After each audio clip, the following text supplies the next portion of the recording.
Soo dhawaada saaxiibayaal.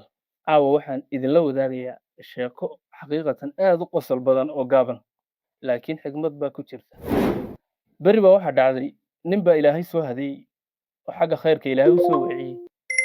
Kadib maalin maalmaha ka mid ah ayuu masaajidka aaday. Salaaddii buu tukaday. Markii salaadda laga baxay, sheekhii baa makarafoonka qabsaday oo wacdi soo jeediyey xadiis. Aduu calaa kulli xaal sheekhu waxa uu xadiiska wadaba markii gebagabadii uu marayay ayuu sheekhu waxa uu yidhi qof kasta oo wanaag kuu qabta horta waad mahadsan tahay dheh ha ugu horreyso xaaskaaguye. Sheekhu wuxuu aad uga hadlayay dhanka xaaska ama reerahaas qaba. Tusaaluu sheekhu soo qaatay wuxuu yidhi xaaskaagu markay wax wanaagsan kuu qabato oo ay ugu horreyso cuntada markay kuu kariso markay ku hor dhigto waad mahadsan tahay ku dheh uga mahad celi xaaskaaga. Aduu ninkii Ilaahay soo hadeeyey ee maanta masaajidka tagay uu qaatay xadiiskii gurigiisuu tagay. Xaaskiisii baa qadadii soo hor dhigtay waa uu qadeeyey.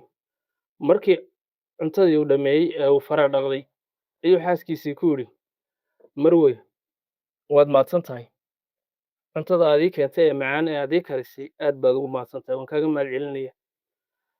Waatana Xaliima dee wata xanaaqday shilmadda tuurtay xanaaq markaasay tiri 20 sanaynu isqabnaa guri wada degannahay maanta qura oo xaafadda ama qoyska deriskeenna alla bari ay lahaayeen oo sab ay samaysteen bariiskii aan ka soo qaaday miyaad iigu mahad celisay 20 sano aynu isqabnaa weli waad mahadsan tahay maad odhan 20 sano iyo dheeraad baan dabka kuugu jiraa maanta oo qura abaalkaygii ma waxaad ka dhigtay bariiska ducada ee sabka ee alla bariga dadka deriska aan ka soo qaaday baad tiri waad mahadsan tahay.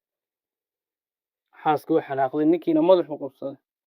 Haddaba ujeedkaygu ma aha qura inaan idinka qosliyo ee xigmad baa ku jirta sheekada. Caqligaaga kaasho xigmadda ku jirta maxay tahay fikirkaaga bal comment ahaan baad nagula wadaagi inaad idinka jawaabo xigmadda ku jirtana way fiicnayd marka hore idinkaan idin weydiiyo qof kastoo i daawanaya.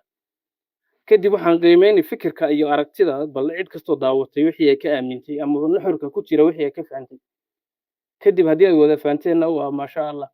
Haddii kalena muuqaal labaad baan sidan oo kale soo duubaya oo xigmadda ku jirta aan idinka warramayo. Aad baad u mahadsantihiin.